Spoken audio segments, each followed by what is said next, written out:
तुम्ही पाहू शकता।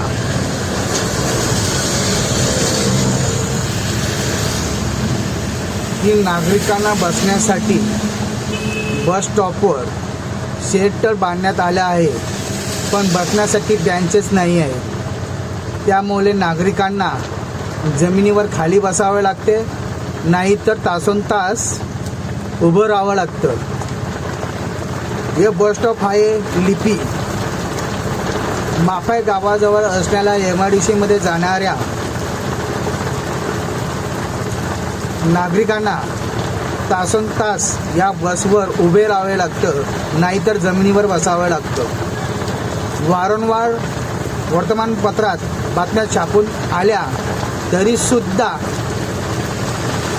नवी मुंबईचे आयुक्त आणि परिवहन विभागाचे अधिकारी याकडे कधी लक्ष देणार?